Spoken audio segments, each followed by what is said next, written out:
Rotavisión no se hace responsable del contenido de este programa.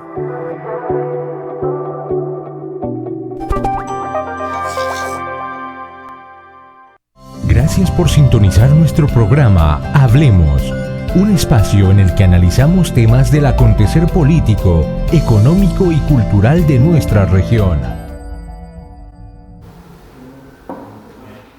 Buenas noches, gracias por sintonizar su programa Hablemos una vez más. Hoy 7 de enero del año 2022 nos complace iniciar nuestro 9º año al aire en televisión con este programa, su programa, que tratamos de que cada semana sea motivo de gran cantidad de temas, de conversaciones, información importante para la gente de nuestra región. Me acompañan mis dos compañeros de programa, don Roy Naranjo, licenciado Roy Naranjo, ¿qué tal? Buenas noches, doctor. Buenas noches a Marco y por supuesto a todas las personas que siguen el programa Hablemos. Espero que estas fechas fueran de mucha fiesta, diríamos, ¿verdad? Pero en buen sentido. En el buen sentido de la palabra. Y el licenciado Marco Vargas, también nuestro compañero de programa. Buenas noches, doctor, ¿cómo está? Roy, ¿cómo van? Bueno, feliz año nuevo a ustedes y a nuestra estimable teleaudiencia, ¿verdad? Igual, desearles pues éxitos y bendiciones en este nuevo año y que esté pleno de éxitos, ojalá para todas las personas y para nuestro país, que se convierte en una necesidad urgente, ¿verdad? Y es que un programa que inició en Radio Cultural Los Santos y sigue siendo parte de la programación de Radio Cultural Los Santos desde los 80s, un programa que han desfilado grandes líderes comunales. Enviamos un saludo muy cordial a quienes estuvieron hace 8 años en el inicio de esta aventura en televisión, don Misael Monge, don Santiago Bermúdez, don Aquiles Mata. Un saludo muy cordial a todos ellos y a todos los que estuvieron previo en el programa en la Radio Cultural Los Santos. Hoy vamos a hablar de diferentes temas de actualidad en la zona de Los Santos, en la región, y ponernos un poco al día de todo lo que viene, la política, la entrada a clases presencial y todos estos retos que tenemos actualmente, aún con un problema sanitario bastante activo. Don Roy, ¿qué tal? ¿Cómo vamos también con el tema de presentación de impuestos? Eso también tenemos que hablar. Tenemos mucho que hablar. Hay muchas declaraciones que coinciden con estas épocas posteriores al cierre. El 31 de diciembre, recordemos que ya tenemos 2 periodos en los que el cierre fiscal, no es cierre fiscal, es cierre anual, ¿verdad? Al 31 de diciembre, y también muchos compromisos tributarios, declaraciones que vamos a ver más adelante para poner a todos en el... Y también vamos a hablar un poco sobre temas políticos y temas comunales. Sí, siempre interesantes y siempre con el afán de que ojalá nuestro país y nuestros políticos cambien la forma de hacer política y de ejercer la política, ¿verdad? Claro. Que eso lo hemos conversado un poquito y bueno, ahí a eso nos vamos a abocar yo creo en el transcurso de esta hora que tenemos este día. Yo personalmente me siento muy contento con la decisión del Ministerio de Educación Pública de que las clases sean presenciales. Me parece que fue una muy buena decisión, sobre todo por la actualidad sanitaria que tenemos.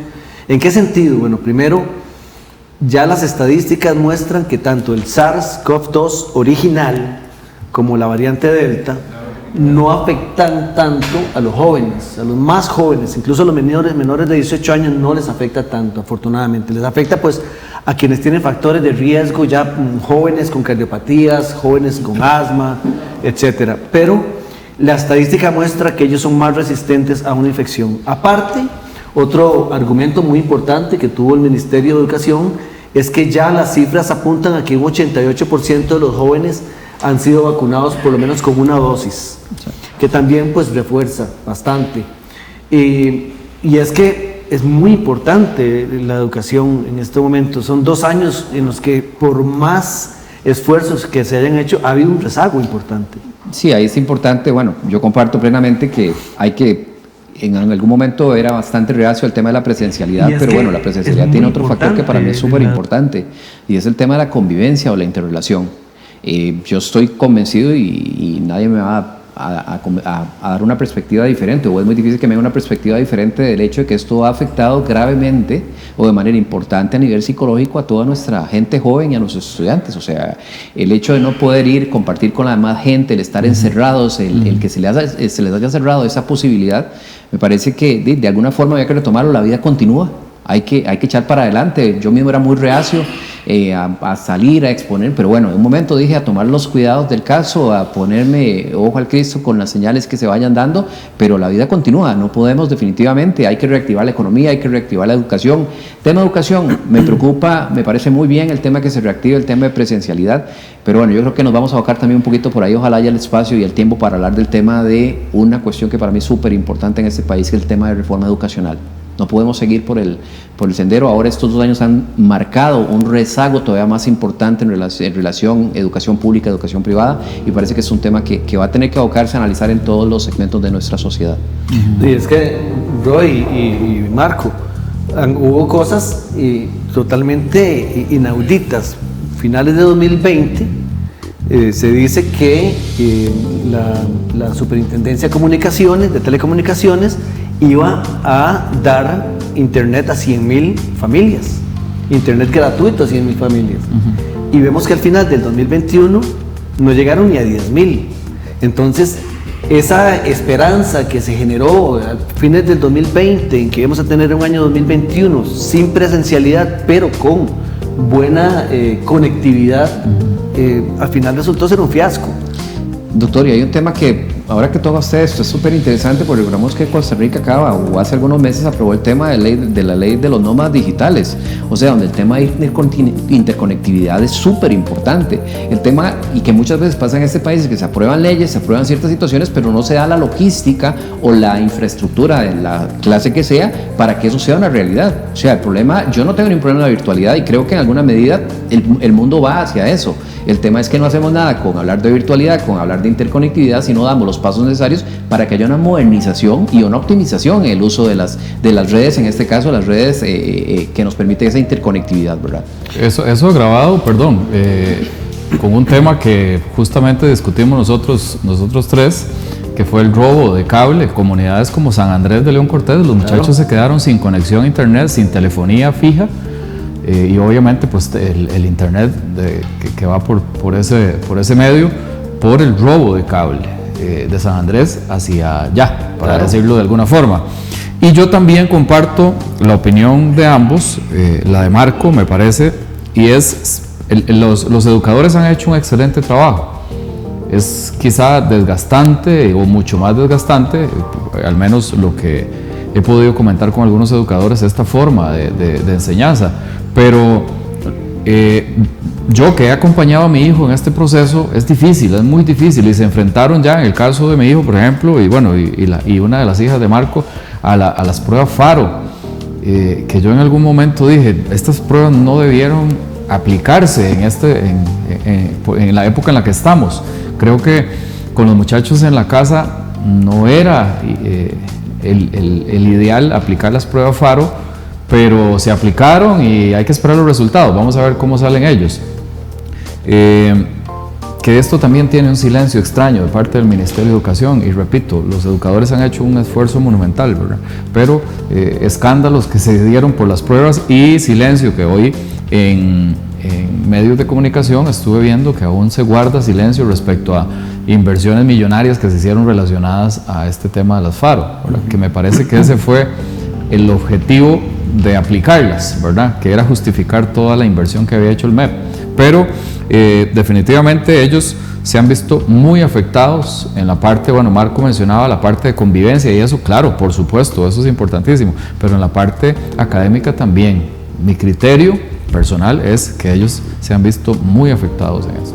Y ahora, empezamos un año con una cuarta ola pandémica, con la variante Omicron, que es extremadamente más contagiosa. Esta ola va a ser más alta que cualquier hora anterior. La primera, segunda o tercera que tuvimos no van a quedar, van a quedar cortas a comparación con esta cuarta ola. Así es. Con la única ventaja, entre comillas, o podemos decir que tiene menos desventajas, el hecho de que no satura tanto los servicios hospitalarios. O sea, no es tampoco decir, como lo han estado diciendo algunos científicos, incluso algunos populistas, que Omicron es un regalo de Dios, porque va a provocar inmunidad de gratis a toda la humanidad y que ya vamos a salir de esto. No, eso no es así.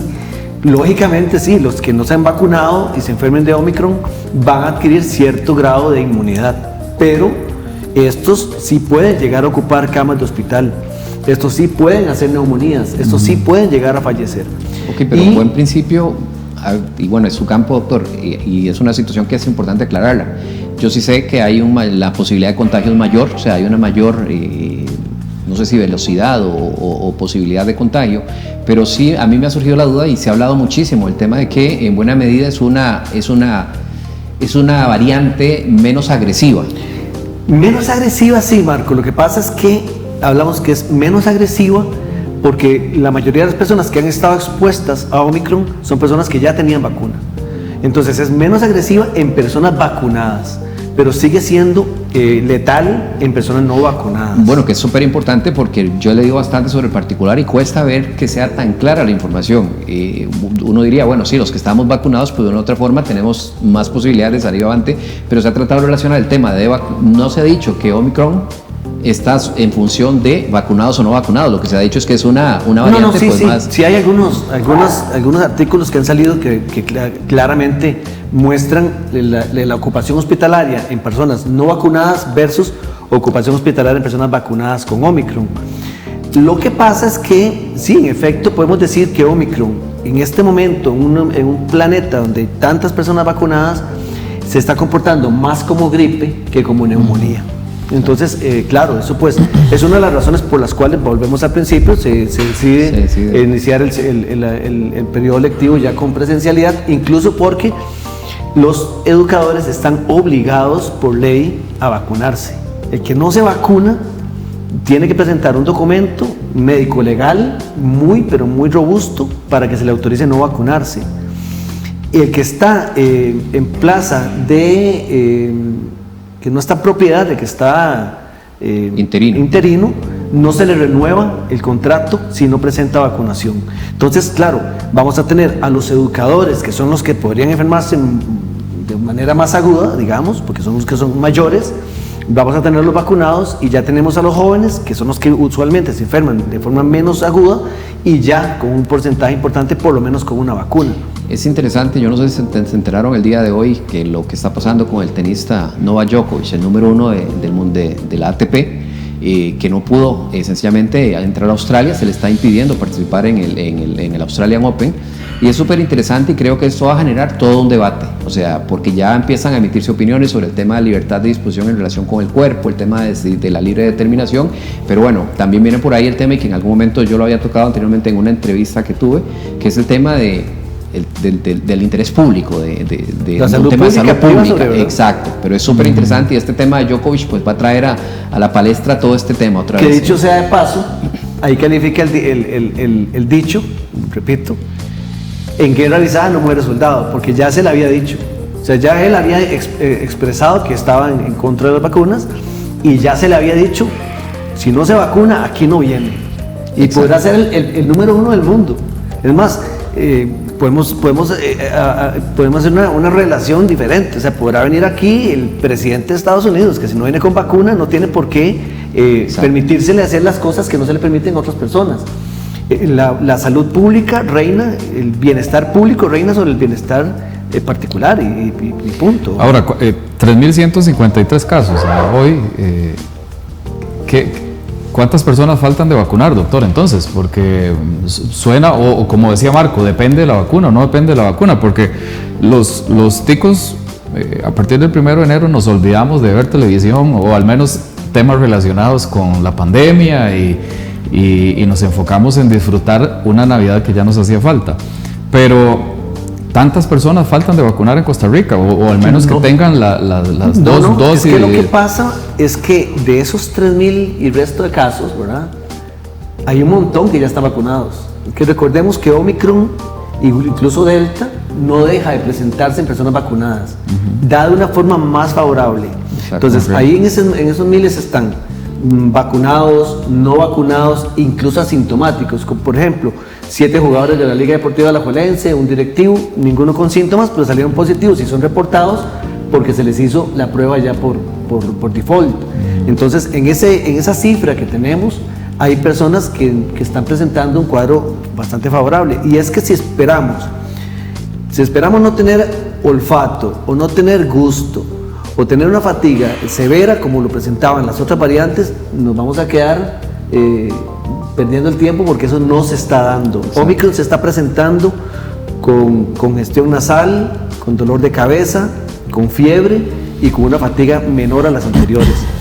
Pero no quiere decir que tengamos que relajarnos y decir, no, ya llegamos al punto en el que el COVID-19 se comporta como una influenza o como una parainfluenza y ya no pasa nada, son gripes. No, todavía no. Incluso el riesgo que tenemos ahora es que si las personas se empiezan a comportar con cierto nivel de libertinaje sanitario, por decirlo de esa forma, vamos a ver personas con 2 tipos de infecciones virales simultáneamente, y eso sí puede repercutir seriamente en la salud de esas personas. Ahora, doctor y Marco, se habla de algunos lugares más que otros en el tema de contagio, por ejemplo el transporte público o los lugares de trabajo.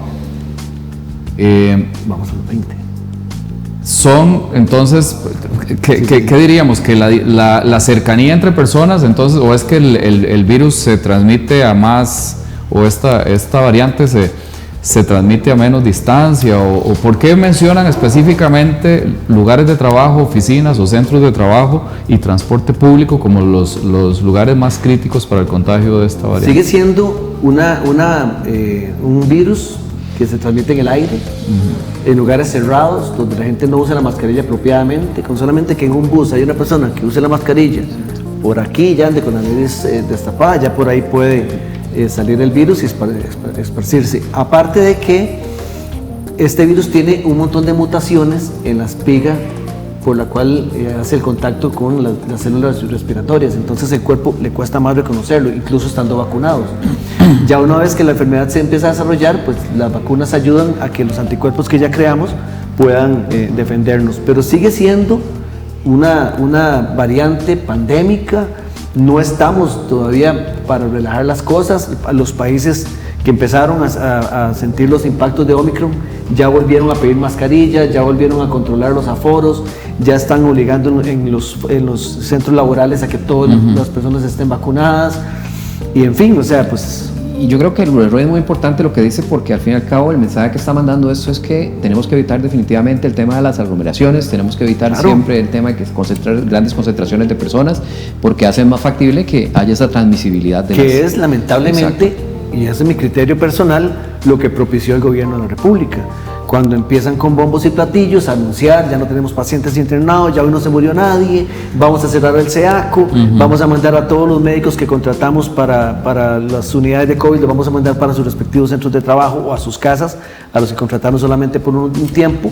Y entonces el mensaje, eso, junto con quitar todas las restricciones sanitarias, lo que hizo fue crear en las personas una falsa confianza de que ya esto había terminado.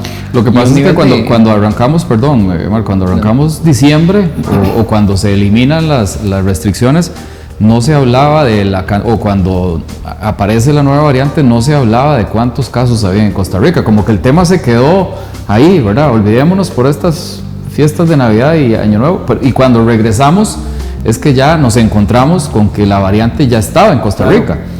Pero sí se habló. ¿Qué otra cosa, doctor? Perdón, y Marco, es el tema de la mascarilla, porque escuché la recomendación de que se debe utilizar la N95. O la quirúrgica. Sin embargo, de la quirúrgica como que no cumple la función si no se usa doble, ¿vale? Eso fue lo que escuché en un medio de comunicación, pero el costo de la mascarilla N95 no es para todos, o sea, no podemos pretender que la sociedad completa se pueda adquirir este tipo de mascarilla. Desde un principio se sabe que la mascarilla no evita que el virus entre, solamente la KN95 o la quirúrgica bien puesta evita que el virus entre. Lo que pasa es que las mascarillas de tela y las otras mascarillas adicionales evitan que el virus salga, porque se quedan pegados ahí en las secreciones. Nos avisan que tenemos que ir a una primera pausa comercial. No cambie canal, manténgase con nosotros aquí en Altavisión. Regresamos en un minuto. Gracias por sintonizar nuestro programa Hablemos, un espacio en el que analizamos temas del acontecer político, económico y cultural de nuestra región.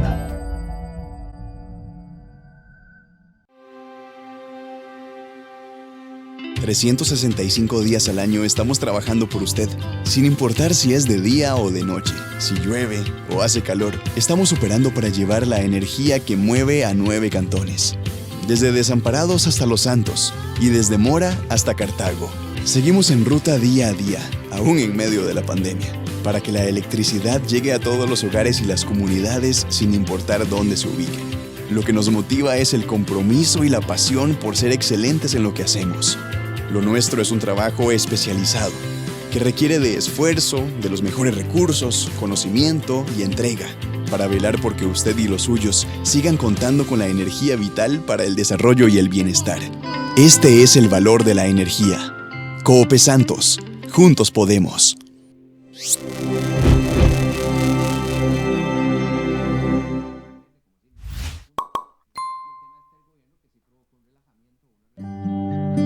Si hablamos de café, a toda la zona de Los Santos se le denomina Tarrazú. Y es una región que se distingue por la pureza y la calidad de su gente. Personas amables, sencillas, emprendedores y sobre todo sonrientes que enamoran al mundo. Además de su naturaleza, altura y la riqueza de sus suelos que hacen de Café Buen Día el genuino Tarrazú.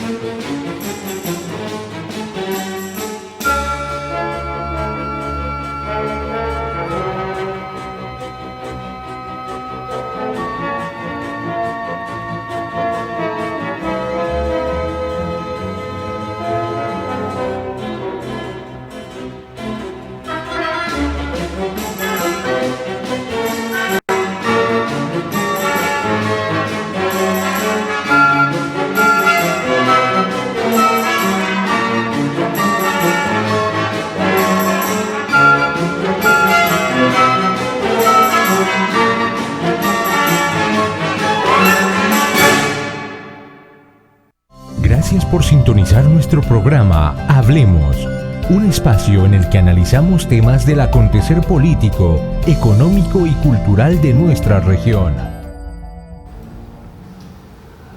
Bien, continuamos aquí en Hablemos, hoy 7 de enero del 2022, iniciando nuestro 9º año al aire acá en su canal Altavisión. Resumiendo el primer bloque, estamos con una nueva ola pandémica, con una variante no tan letal en personas vacunadas, igualmente letal en personas no vacunadas, una variante que va a permitir retomar ciertas actividades como la educación presencial, tan importante y tan necesaria en este momento para nuestros jóvenes, pero, y muy importante terminar con esto, no podemos volver a todo lo que pasó ahora en diciembre. Si en enero Costa Rica hace las actividades familiares, sociales, laborales en las que incurrimos en diciembre, sí podemos llevar al sistema sanitario a un colapso, terminar nuevamente con restricciones sanitarias que afectan al sector económico del país y nuevamente con todas las consecuencias. Así es que el mensaje final es: Omicron no es una gripe, es el mismo COVID-19, solamente que más favorable en personas vacunadas. Aún así, no es motivo de relajación. Seguimos hablando de impuestos. Exacto, que le vamos a dar la palabra. ¿Hace cuánto fue que cambió? Porque yo recuerdo que yo tenía que estar haciendo las declaraciones hasta el 30 de septiembre de cada año. Prácticamente 2 años. Sí, correcto. De hecho, la declaración del 2000 fue 15 meses. Fue una declaración atípica porque se declaró del 2020. Desde el 2020, porque fue una declaración que abarcaba desde el 1 de octubre del 2019 hasta el 31 de diciembre del 2020.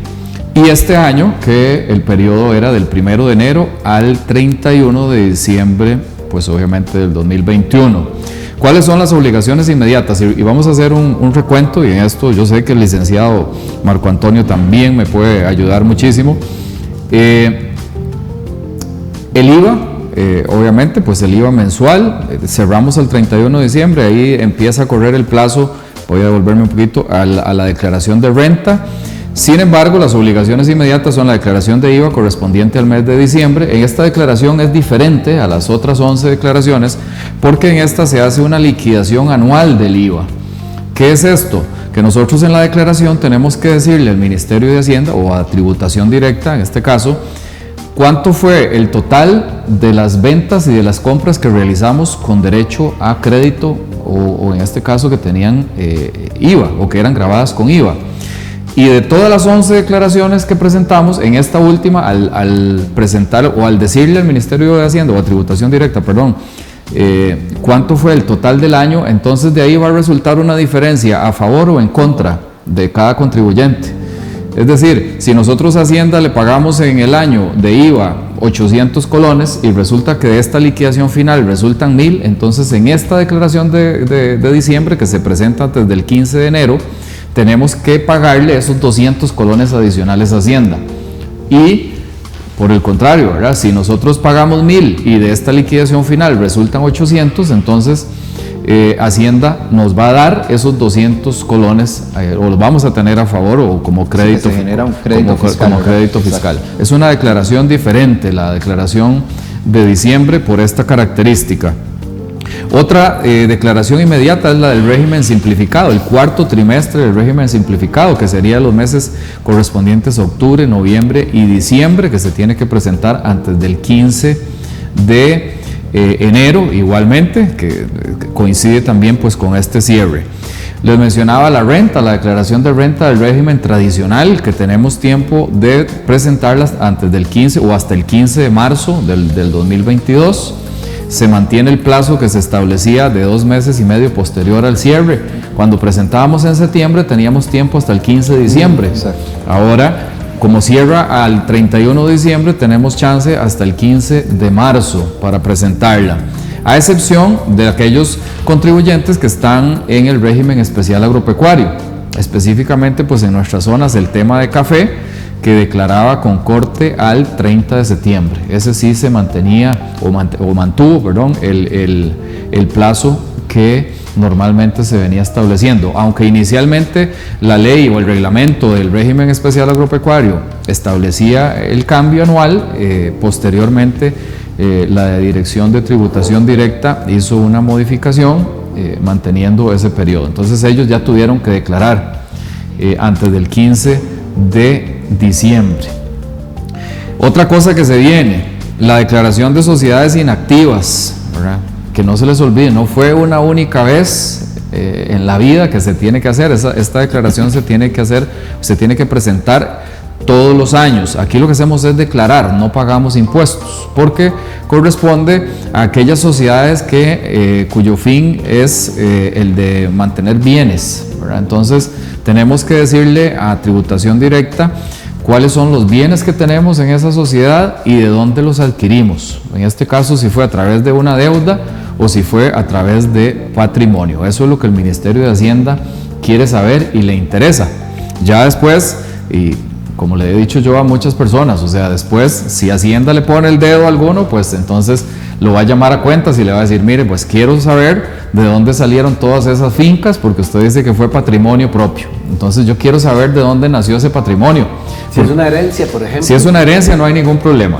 La recomendación en este caso es que esté debidamente respaldado, o sea, que la declaración esté respaldada con estudios registrales, con escrituras, con si existió una deuda. Bueno, muchas personas dicen, es que yo adquirí mi casa, que la tengo en una sociedad hace 20 años y eso fue un préstamo que ya lo cancelé. Bueno, necesitamos evidencia de eso, porque si esa casa tiene un valor de 60, 70, 80 millones de colones actual, porque el reglamento o la regulación establece que no se tiene que declarar al valor de compra, sino que tenemos que traerlo a valor presente.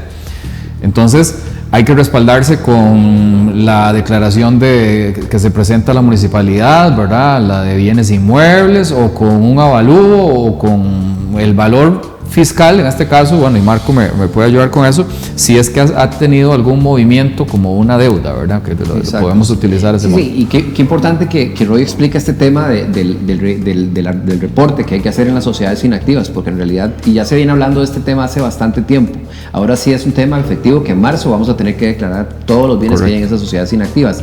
¿Cuál es el modelo? Bueno, el modelo es muy simple, muchísima gente, y uno como abogado lo hace, que es estructurar a veces sociedades que únicamente lo que van a hacer es mantener bienes. Eso un poco a veces es para protección de patrimonio, para si hay una muerte, pues tener una forma más fácil de resolver la eventual disposición de bienes.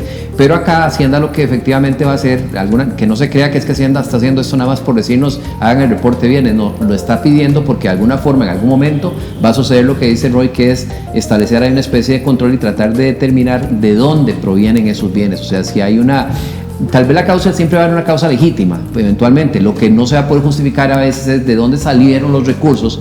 ¿Qué es lo que pasa? Que esto, lo que hay detrás de esto de una u otra manera es ver si hay algún tipo de evasión fiscal. Eso es importante tenerlo claro. O sea, entonces, ¿qué es lo que pasa? Que produje personalmente, hice una sociedad y entonces, en lugar de reportar más renta, por ejemplo, o tener que pagar más renta, entonces invertí en esa propiedad, la metí en una sociedad y ahí Hacienda eventualmente es donde va a poner el dedo en la llaga. Este tema del crédito fiscal, lo que una persona empezó a pagar el IVA y a la hora de hacer el cierre anual se da cuenta que no tiene que pagarle al gobierno, sino que más bien el gobierno tiene que devolverle, o sea, queda como un crédito. ¿Ese crédito queda para otras eventuales declaraciones o hay alguna forma de que la persona pueda decirle al gobierno, quiero que me devuelva ese dinero ya? Sí existe. Bueno, normalmente en las declaraciones, cuando una persona, por ejemplo, si presenta en el mes de noviembre la declaración de IVA y le quedó un crédito, es decir, que las compras con IVA fueron mayores que las ventas con IVA, ese crédito, si eso quedó en noviembre, al 30 de noviembre, al 31 de diciembre, en la siguiente declaración él puede aplicarlo, si el caso es contrario, si le toca pagar IVA. Entonces, si las ventas con IVA fueron mayores a las compras y le queda un monto a pagar, él puede aplicar esos créditos. De hecho, se pueden aplicar hasta 3 meses como saldos a favor. Después de que pasan esos 3 meses, entonces puede aplicar los créditos a favor, ¿verdad? Es que son 2 renglones en la declaración, ¿verdad? Que son unas son saldos a favor y otros créditos a favor. Igualmente pueden ser de otro periodo. En el caso de la renta, si el año pasado en la declaración de renta le quedó un saldo a favor, lo puede aplicar en la declaración de renta del 2021. Pero sí son aplicables. ¿Se pueden pedir a Hacienda? Sí podemos decirle a Hacienda que nos devuelva ese dinero. Eso lo que se hace es que se pide un extracto de cuenta, que es como un estado de cuenta de nuestros impuestos. Eso se solicita a Hacienda, que ahora se ha hecho una solicitud para que eso sea de más fácil acceso, porque es muy tedioso pedírselo a la administración tributaria. Sin embargo, se ha hecho alguna gestión ahí por parte del Colegio de Contadores para que sea más fácil adquirir ese estado de cuenta, que sea como un estado de cuenta bancario, que nosotros como contribuyentes podamos tenerlo en cualquier momento. Cuando nosotros solicitamos un extracto de cuenta y tenemos saldos a favor, podríamos decirle a Hacienda que nos los devuelva, pero es un proceso en el que Hacienda literalmente nos revisa todo. O sea, va a revisar absolutamente toda nuestra historia tributaria para ver si hay alguna razón por la cual no aplica la devolución. Entonces, a muchas personas no les gusta exponerse tanto. Y tal vez hay un tema que es súper interesante. Si generas el crédito fiscal y decides usarlo como un crédito fiscal, es súper sencillo, porque en el momento en que pedís que se te aplique ese crédito fiscal es una cuestión casi que automática.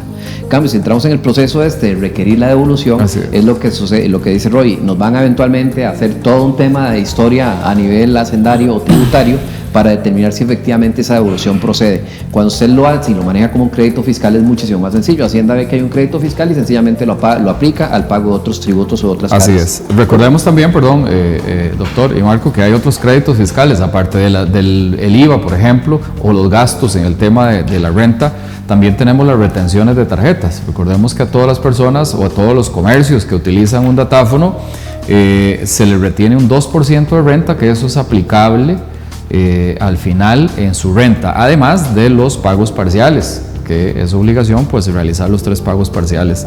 Y si consideramos que esos pagos parciales no coinciden con nuestra realidad económica, entonces le avisamos a Hacienda con 2 meses de anticipación, eso sí, a través de una nota, que a raíz de un evento totalmente atípico los pagos parciales que nos están cargando o que van a cargar para el año. Se van a salir de la realidad económica para este periodo.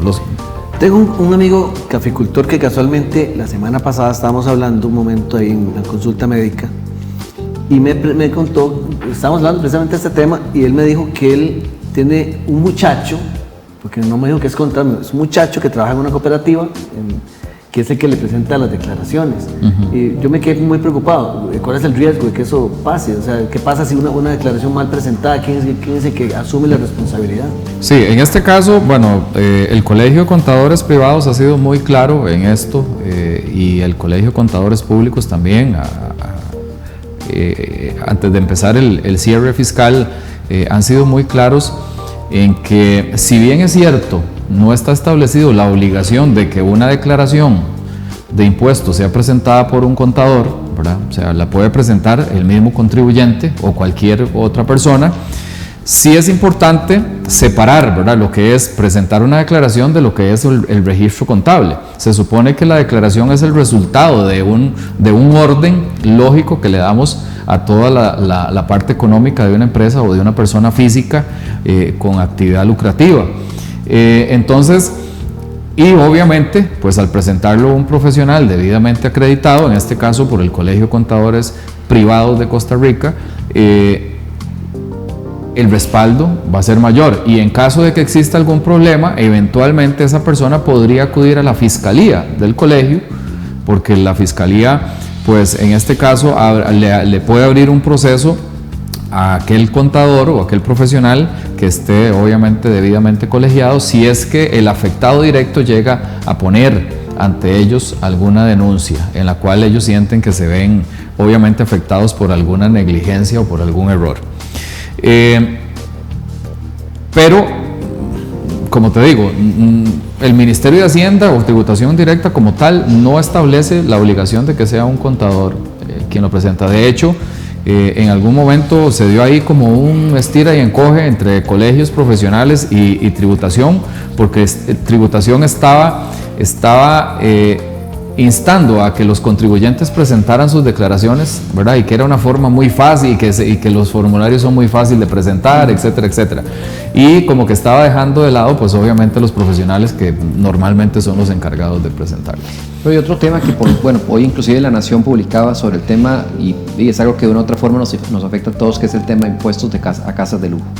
Ese es un tema que lamentablemente pues muchas veces se asume prácticamente que en las zonas rurales esta figura de las casas de lujo no existe, y bueno, es un tema, hay toda una tabla, hay toda una estructura a nivel hacendario, tributario, para usted estimar cuánto vale su casa y la propiedad en que se ubica su casa. O sea, es importante porque de una u otra forma es un impuesto que es para el país, no es de los impuestos municipales, se difiere el impuesto territorial y las cargas que hay por temas de servicios de acueducto y de servicios de recolección de basura. Pero sí yo llamo la atención porque yo no sé si Roy compartirá la posición, pero es un tema que el tema de impuestos a las casas de lujo prácticamente es un tema que se ve en el gran área metropolitana. Sí. Pareciera como que los que estamos fuera del gran área metropolitana damos por sentado que no estamos dentro de ese rubro eventual de casas de lujo. Y sí aplica, acá en la zona aplica porque él considera tanto el valor de la construcción como el valor del terreno.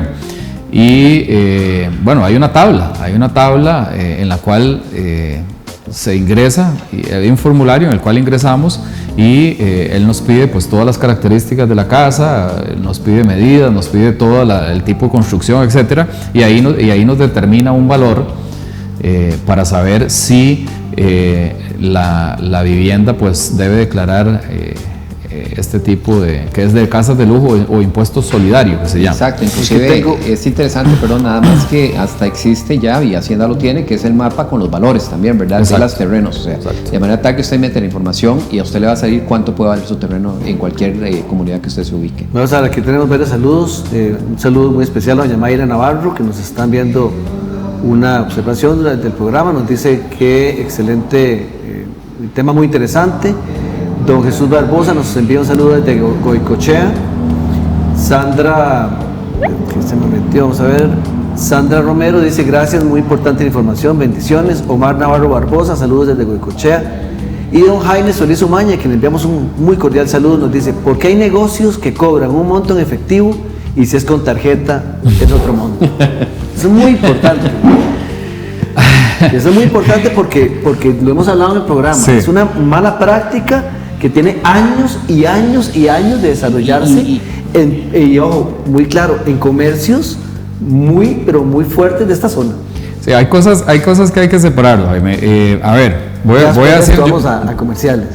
¿Perdón? Después de esto. Listo. Voy a hacer yo una parte y tal vez el licenciado pues me apoya en la parte legal. En el tema de tarjetas, primero, la regulación establece que ningún comercio puede negarse a recibir tarjeta. Eso es algo importante, ¿verdad? O sea, si yo voy a pagar con la tarjeta, la ley establece que el comercio está obligado a recibírmela, no me puede rechazar como medio de pago.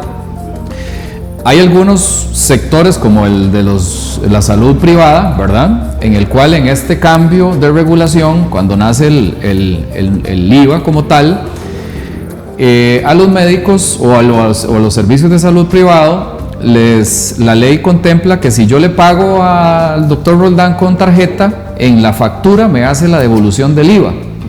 Es una forma, pues, digamos que de perseguir de cierta forma al sector salud, ¿verdad? Perdón, pero yo creo que lo que don Jaime está poniendo es el otro lado de la moneda, correcto, ¿verdad? correcto. Porque nosotros los médicos, más bien, si nos pagan con tarjeta, les cobramos menos. Sí, a eso voy. Es que quiero presentar todos los escenarios.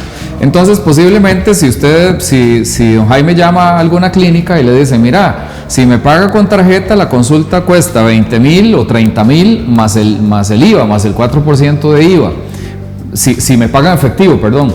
Si me paga con la tarjeta, le cuesta solo 30,000. Entonces, esta es la explicación para este sector.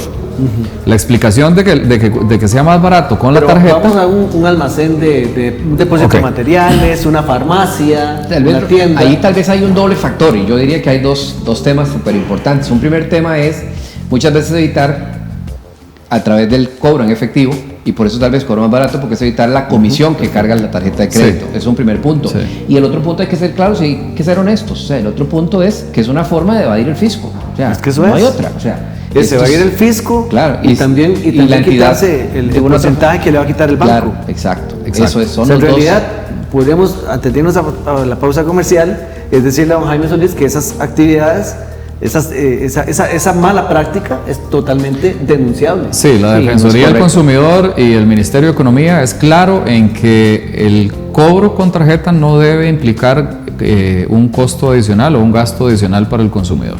Y pues sí, algunos comercios pues lo que hacen es que trasladan esas comisiones al cliente. Sí, le dicen al cliente, si me paga con tarjeta no le puedo hacer descuento. Exacto. Mal hecho. Vamos a ir a una pausa comercial y ya regresamos. Gracias por sintonizar nuestro programa Hablemos, un espacio en el que analizamos temas del acontecer político, económico y cultural de nuestra región.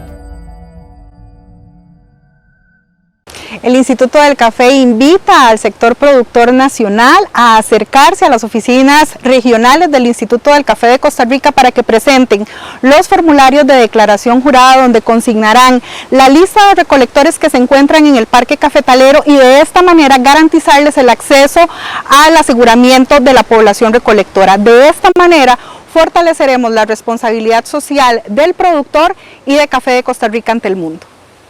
¿Necesita actualizar su lista de canales? En Cable Santos queremos facilitar sus trámites.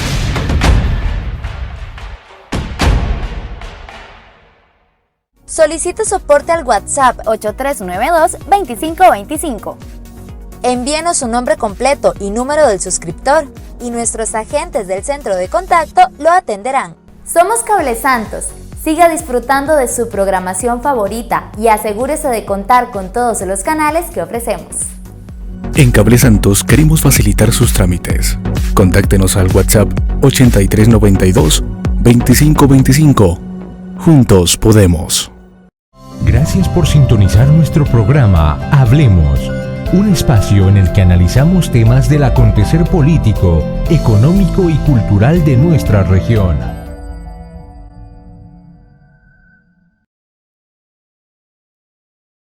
De mucho interés. Estamos ahorita con el tema de impuestos y algunas preguntas que nos hacen nuestros amigos televidentes respecto a cobros diferenciados con tarjeta en efectivo.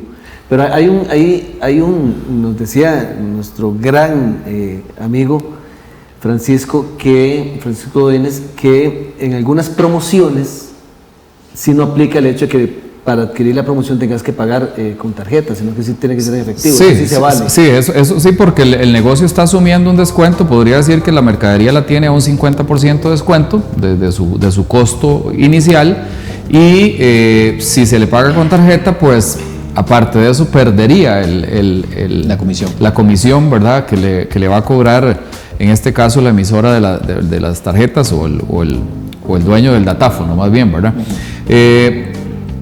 Entonces, ahí sí podríamos decir que si el cliente advierte, que eso es otra cosa, que el cliente diga, que el comercio advierta que las promociones de tal tipo no aplica esa promoción si estoy pagando con tarjeta. Y es que, Roy, ya no, porque yo llegué a pagar hace 10 años 7.5% de comisión bancaria por el uso de datáfono. Y no era que me tenían 2% por impuestos como ahora estoy pagando un 4.5%, pero 2% es de impuestos y 2.5% le corresponde al banco, que ya ahora va para abajo, gracias a que el Banco Central ya está interviniendo a través de la ley de usura.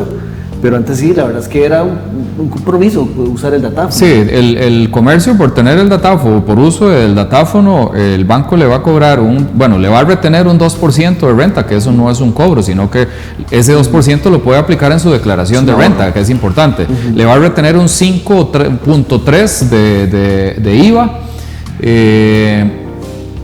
que eso también lo puede aplicar en su declaración, y le retiene pues la comisión, que es así, normalmente es como un 3.5, entonces el depósito por esa venta va a ser como por un 10% menos. Nos faltaba tocar un Sí, rápidamente. Para las personas que están inscritas en el régimen especial agropecuario, en el caso nuestro, pues todos aquellos que tengan que ver con café, frutales, etcétera, que sea el sector agropecuario, el MAC les emitió un documento que es el certificado que hace constar que ellos son o están registrados en el régimen, como pequeños productores o como productores agropecuarios. Ese certificado inicialmente se había hablado que no vencía, pero sí vence. Entonces ya los beneficios de café y el mismo Ministerio de Agricultura está avisando que por favor se acerquen al MAC para renovar el documento. Yo he visto ya en oficina algunos cafetaleros que fueron reclasificados o fueron dados de baja temporal en el Ministerio de Hacienda porque no tenían el registro del MAC o porque se les venció. Y esto está conectado, o sea, Hacienda está conectado con el Ministerio de Agricultura en este tema, entonces ellos se dan cuenta si alguna persona ya este registro se les venció. Y 3 declaraciones que no quiero dejar de lado, son 4 más bien, no, 3. El registro de transparencia y beneficiarios finales, que es el registro de accionistas. Recordemos que Hacienda igualmente, el Banco Central llamó a cuentas a todos los accionistas de las sociedades, ¿verdad?, para que anualmente presenten una declaración. Esto, como la persona, el representante legal de las sociedades a veces no quiere hacer el proceso, entonces tiene que autorizar un tercero a través de un poder con un abogado. Por lo tanto, casi que ha sido una labor de los abogados, ¿verdad?, más que de los contadores, porque si no sería un gasto adicional que vayan donde un abogado, que el abogado haga el poder y después pagarle a un tercero para que lo haga. Entonces, los que no quieren hacerlo en cabeza propia, pues entonces pueden acudir a la oficina de un abogado para que él les ayude con el trámite. Esto es en el mes de abril, hay que presentarlo, ¿verdad, Marco? Exacto. El impuesto a las sociedades, que tenemos 30 días naturales posteriores al cierre o al 1 de enero. Del 1 de enero contamos 30 días naturales, no calendario, ¿verdad? Porque la mayor parte de impuestos están en días calendario.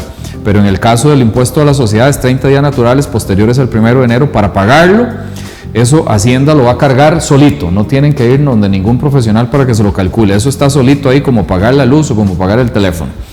Y las declaraciones informativas para aquellas personas que realizan ventas o compras sin factura electrónica, por ejemplo el régimen simplificado, que sigue emitiendo factura de comprobante preimpreso, o de talonario preimpreso, tienen chance hasta el 28 de febrero de cada año para presentar la declaración informativa en las mismas condiciones que se hacía antes. La única variante que tuvo la declaración informativa es que si todo lo hacemos a través de medios electrónicos, o sea, emitimos facturas electrónicas y recibimos facturas electrónicas, no tenemos la obligación de presentarla, porque ya todo eso está en los servidores de Hacienda. Para que no lo olviden, eso sería el tema tributario. Tal vez dos aclaracioncitas muy rápidas. La primera es que para efectos de pagar el impuesto de creación de sociedades, únicamente usted va con el número de cédula jurídica a la entidad bancaria y con eso usted puede pagar sin ningún inconveniente, inclusive lo puede hacer en línea también.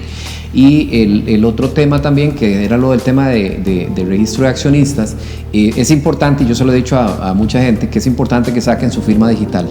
Eso parece un comercial, pero es una realidad. Si usted tiene su firma digital y usted se ha apoderado de su propia sociedad o de su propia empresa, usted no tiene que contratar el servicio de un tercero para hacer el registro de accionistas. Es algo que usted puede hacer únicamente contando con la firma digital. Nos quedan 5 minutos, pero teníamos muchos temas más. Entonces, de todos modos, de hoy en 8 podemos continuar nosotros tres. Sí, me parece que sería, hay temas súper importantes que nos hemos estado ahí un poquito conversando entre nosotros. Está el tema de desarrollo a nivel de la comunidad, está el tema de educación, que yo insisto, es un tema súper importante. A mí me preocupa muchísimo, yo soy producto de la educación pública, y me preocupa muchísimo que ese tema, ser producto de la educación pública, cada vez se vuelve más utópico. Ya hoy en día la mayoría de nuestros jóvenes tienen que optar por sistemas de educación privada, muchas veces porque no pueden sencillamente vía examen de admisión acceder a las universidades públicas, muchas veces porque las condiciones económicas no se los permiten. Las universidades públicas normalmente demandan una presencia casi que del 100%, pero me parece que son temas súper interesantes. Definitivamente en 5 minutos no los vamos a poder desarrollar, y bueno, yo creo igual sería súper provechoso, creo que para todos, pues ojalá que podamos retomar estos temas. Y viene también el tema político, que está a la vuelta de la esquina, claro, donde ya tendremos y ojalá que todo el mundo vaya a votar. O sea, yo creo que es una obligación de los costarricenses, tenemos la posibilidad de hacerlo, hagámoslo. Claro. Y viene el otro factor, que es, vamos a votar, pero exijámosle a nuestros políticos que hagan lo que tienen que hacer, que ahí nos hemos quedado a la orilla del río, por decirlo de alguna manera. Y también me parece muy importante que superemos ese tabú que existía antes de no quebrar el voto, que nos metían en la idea, en la cabeza, no quiebre el voto, que si va a votar por Liberación o por el PUS o por quien sea, voten en las 2 papeletas. Antes eran 3, voten las 2 papeletas. No, eso ya no. Ahora tenemos el derecho y tenemos que utilizar esa inteligencia que tenemos, esa capacidad de discernir, para perfectamente votar por una papeleta para presidente y una papeleta distinta para diputados. Doctor, y hay un tema de acuerdo a las necesidades que tengamos, claro, como cantón. Y hay un tema súper interesante, y a mí el tema de los 28 candidatos me parece algo triste, y ya en algún momento hablaremos de ese tema, pues me parece que ese tema de democracia se ha ampliado demasiado, y creo que lamentablemente ha propiciado que mucha gente cree que por cualquier razón ya tiene derecho a ser presidente. Y eso que dejaron a 2 por fuera también. Exacto, pero viene el tema también, y es muy importante, es un tema de teoría política que hay que valorarlo muy bien, pero es el tema en relación con los diputados. A veces el hecho de que haya 28 partidos podría significar que podamos tener, yo esperaría 28 excelentes primeros lugares en San José, por ejemplo. O sea, y ahí es donde es importante valorar muy bien por quién voy a votar para presidente y por quién voy a votar para diputado, porque podría perfectamente suceder que la persona que parezca la ideal para ser diputado no necesariamente sea del mismo partido a quien yo quiera como presidente. Y eso me parece que es interesantísimo. Claro, eso es que en algunos años la política, o sea, los políticos prácticamente le metían en la cabeza a las personas que no había que quebrar el voto, ¿verdad? O sea, que quebrar el voto era eso, votar por dos partidos distintos en 2 papeletas diferentes. No, ya eso más bien estamos llamados en este momento a ser más críticos, a ser más analíticos, y si hay que quebrar el voto, se quebra el voto. Ahora, doctor y Marco, vamos a una segunda ronda. Definitivamente. Sí, es casi un hecho, o sea, si la realidad le hace ver a uno que ninguno de los candidatos tiene en estos momentos el potencial para alcanzar ese 40% necesario para ser presidente en una primera ronda. Bien, se nos acaba el tiempo, don Roy. Muy bien, seguimos esta conversación. Arrancamos con muchos pendientes, sí. Y definitivamente nos faltó todo un tema por desarrollar con el licenciado Marco Antonio Vargas, y entonces el próximo viernes vamos a seguir con esto y con algunos otros temas importantes que de cosas que se vienen. Falta mucho cosas también que vienen. hablar sobre el tema municipal, el tema comunal que queremos comentar el día de hoy, entonces vamos a dejarlo para hoy mucho. No, efectivamente, un saludo de la audiencia nuevamente y desearles a todos, pues reitero, un feliz año nuevo lleno de éxitos y bendiciones para nuestro querido pueblo. Yo quiero antes de despedirnos enviarle un saludo muy pero muy fraterno a la familia Bermúdez Valverde, muy especialmente a los hijos y a los nietos de don Cheche, que sabemos que va a salir bien de esta nueva prueba de salud que tiene. Enviarles nuestras grandes y mejores vibras de que todo salga bien. Nos vemos de hoy en 8, un programa más de Hablemos. Muchas gracias por su sintonía. Buenas noches. Buenas noches. Gracias por sintonizar nuestro programa Hablemos, un espacio en el que analizamos temas del acontecer político, económico y cultural de nuestra región.